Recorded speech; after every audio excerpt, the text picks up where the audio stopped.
আসসালামু আলাইকুম এভরিওয়ান, কেমন আছেন সবাই? আমি জেরিন আপনাদেরকে ওয়েলকাম করছি আমার ফেসবুক পেজ চেরিনস কিচেন থেকে। তো আজকে রান্না করেছি হচ্ছে ডিম ডাল। এই ডালটা একটা আপুর কাছ থেকে শেখা। তো ডালটা দেখে এতটা লোভ লাগছিল যে না রান্না করে আর পারলাম না। আর সেই আপুটাকে চিনে না এমন মানুষ খুবই কম আছে। সে কুমিল্লার মেয়ে, কিন্তু থাকে হচ্ছে ইতালিতে।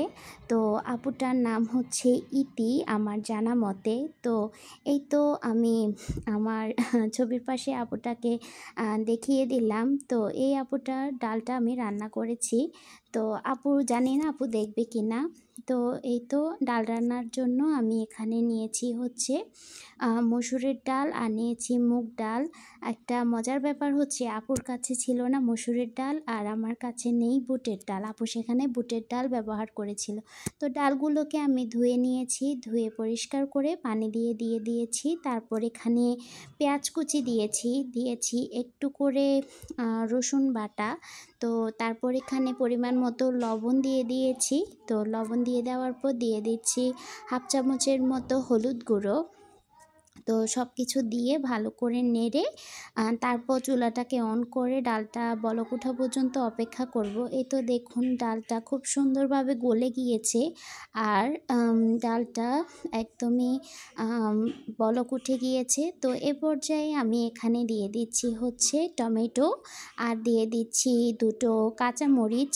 তো সব কিছু দিয়ে এটাকে আবারও একটু নেড়ে দিচ্ছি। যেহেতু এটা ডিম দিয়ে আপু রান্না করেছিল, তো এখানে আমি ডিম নিয়ে নিয়েছি। তো ডিমটাকে একটু ফেটিয়ে নিচ্ছি। ডিমটা শুধু কাঁচামরিচ, পেঁয়াজ আর ধনিয়া পাতা একটু লবণ দিয়ে মেখে নিয়েছিলাম দুটো ডিম।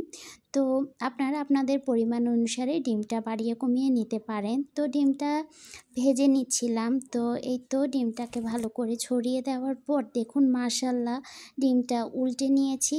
আর ডিমটার কালারটা কতটা সুন্দর এসেছে। এবার আমি ডিমটাকে ভাগ করে নিব। তো যে যার পছন্দ অনুসারে বড় ছোট করে ভাগ করে নিতে পারে। তো আমি এটাকে ছোট ছোট করে ভাগ করে নিয়েছি। তো এই তো তারপর এটাকে ডালের মধ্যে দিয়ে দিতে হবে। তো বাকিটা ডালের সঙ্গেই কিন্তু রান্না হয়ে যাবে।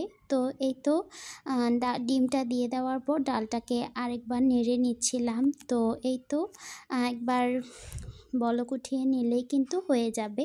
তারপর এখানে দিয়ে দিব সবশেষে ধনিয়া পাতা। এই ধনিয়া পাতা দেওয়ার পর ডালের ফ্লেভারটা কিন্তু আরও বেশি মজা হয়ে যায়।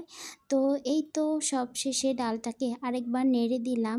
নেড়ে দিয়ে এবার ডালে বাগার দেওয়ার পালা। তো দেখুন ডালটার কালারটা কতটা ভালো লাগছে। তো তারপর এখানে বাগারের জন্য নিয়েছি হচ্ছে রসুন, তারপর 3টা শুকনো মরিচ আর নিয়েছি একটু পেঁয়াজ। তো তেলটা গরম হয়ে গেলে বাগারের জন্য সব কিছু দিয়ে দিব। দিয়ে একটু নেড়ে চেড়ে এটাকে গোল্ডেন ব্রাউন করে ভেজে নিব। তো এই তো দেখুন আমি নেড়ে চেড়ে কিন্তু পেঁয়াজ, রসুন অ্যান্ড কাঁচামরিচগুলো ভেজে নিচ্ছি। সব শেষে একটু করে পাঁচফোড়ন দিয়ে দিচ্ছি। তো দিয়ে এখানে বাগারটা দিয়ে দিলাম। তারপর ডালটাকে নেড়ে দিচ্ছি। আপুকে অত্যন্ত ধন্যবাদ এত সুন্দর একটা ডালের রেসিপি আমাদেরকে শেয়ার করার জন্য। তো আমিও চাইলাম আপুর মতো করে রান্না করতে। কতটা হয়েছে সেটা জানি না, কিন্তু ডালটা খেতে অসাধারণ হয়েছে। তো জানি না ভিডিওটা আপু পর্যন্ত পৌঁছাবে কিনা। তো তবুও চাইলাম যে একটু আপুর মতো করে রান্না করতে। ভালো লাগলে এরকম ভিডিও দেখতে অবশ্যই সঙ্গে থাকবেন। আসসালামু আলাইকুম।